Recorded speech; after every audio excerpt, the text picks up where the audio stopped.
ప్రగతినగర్ గ్రామ అంబీర్ చెరువును సుందరీకరణగా మారుస్తానని MLA KP Vivekanand మరియు ఆర్కేపూడి గాంధీ తెలిపారు. ప్రభుత్వం నుండి ఎలాంటి సహాయ సహకారాలు లేకుండా కేవలం గ్రామ ప్రజల సహకారంతోనే ఉప సర్పంచ్ సుధీర్ రెడ్డి పర్యవేక్షణలో గుర్రపుడెక్కను తొలగించినందుకు ఉప సర్పంచ్ ను వారు అభినందించారు. ప్రగతినగర్ గ్రామ అంబీపూర్ చెరువును సుందరీకరణగా మారుస్తామన్నారు. ఈ సందర్భంగా MP Malla Reddy, MLA KP Vivekanand మరియు ఎమ్మెల్యే ఆర్కేపూడి గాంధీ మాట్లాడుతూ ప్రభుత్వం నుండి ఎలాంటి సహాయ సహకారాలు లేకుండా కేవలం గ్రామ ప్రజల సహకారంతోనే అంబీర్ చెరువులో పేరుకున్న గుర్రపుడెక్కను ఉప సర్పంచ్ సుధీర్ రెడ్డి పర్యవేక్షణను తొలగించినందుకు వారిని అభినందించారు. అదేవిధంగా చెరువును ఒక పర్యాటక కేంద్రంగా మారుస్తూ నగరంలోని 106 చెరువుల్లో కల ప్రగతినగర్ గ్రామ అంబీపూర్ను సుందరీకరణగా మారుస్తామన్నారు.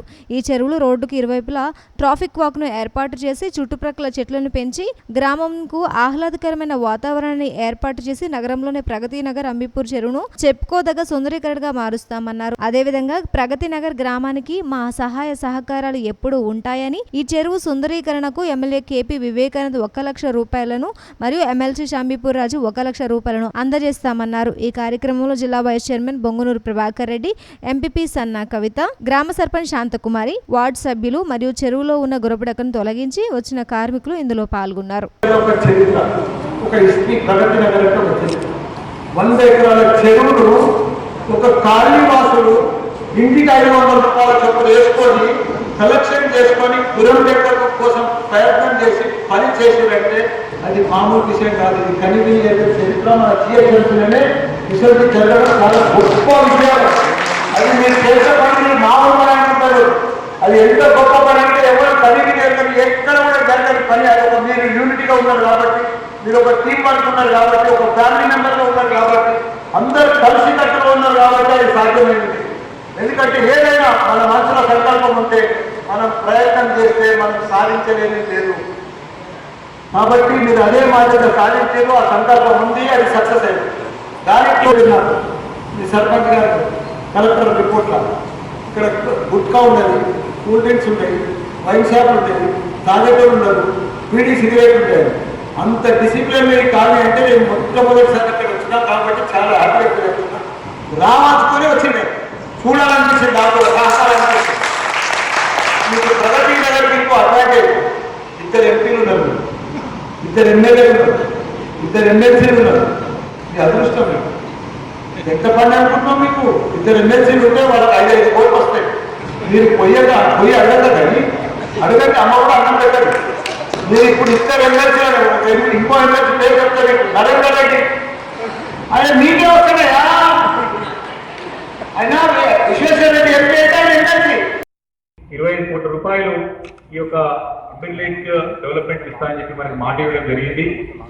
అదే రోజు మరి నెక్స్ట్ డే అధికారులు వచ్చారు, ప్రణాళికలు కూడా రూపొందించని చెప్పారు. ఈ యొక్క ప్రెస్ మీట్ ఉంది, ఈ రోజు సమావేశం ఉందని చెప్పి రాత్రి పొద్దున అధికారులతో ఆరా చేయడం జరిగింది, డీటెయిల్ డిస్కస్ చేయడం జరిగింది. ప్రభుత్వానికి కూడా వారి ప్రతిపాదనలు పంపించినారు. సుమారు 55 కోట్ల రూపాయలు అయితే అని చెప్పి వారు ప్రాథమిక అంచనాకు వచ్చినారు. అయితే 55 కోట్ల రూపాయలు అంటే మన ఒక చెరువుకి అయితే కష్టం అవుతుంది. ఆల్రెడీ నగరంలో నియోజకవర్గానికి ఒక చెరువులు సెలెక్ట్ చేద్దామని చెప్పి మంత్రి కేటీఆర్ గారు మరి ఆల్రెడీ నిర్ణయించుకున్నటువంటి తరుణంలో మరి దీనికి ఎంతో ప్రాధాన్యత సంతరించుకుంది. కాబట్టి మరి ఈ యొక్క డిజైన్ చేసేవారు ఎవరు ఉన్నారో వారిని ఇక్కడ స్థానికంగా ఉన్నటువంటి యంత్రాంగం అంటే మన గ్రామ పంచాయతీ యంత్రాంగం అటువంటి మన ప్రజాప్రతినిధులు ప్రాంత సమస్యల పట్ల సక్సెస్ అయ్యి ఏ రకంగా సక్సెస్ అయ్యేవాని పని చేయించిన వారు, చేసేవారు, దీనికి సహకరించిన మిత్రులంతా కూడా సంతోషాన్ని పంచుకొని భవిష్యత్తుకి ఒక బంగారు పాఠశాల ఒక మంచి కార్యక్రమం పెట్టినందుకు ఈ కార్యక్రమానికి ముఖ్య అతిథిగా వచ్చినటువంటి పార్లమెంట్ సభ్యులు మల్లారెడ్డి గారు, కార్యక్రమ బండిలాగా సుధీర్ రెడ్డి గారు, మన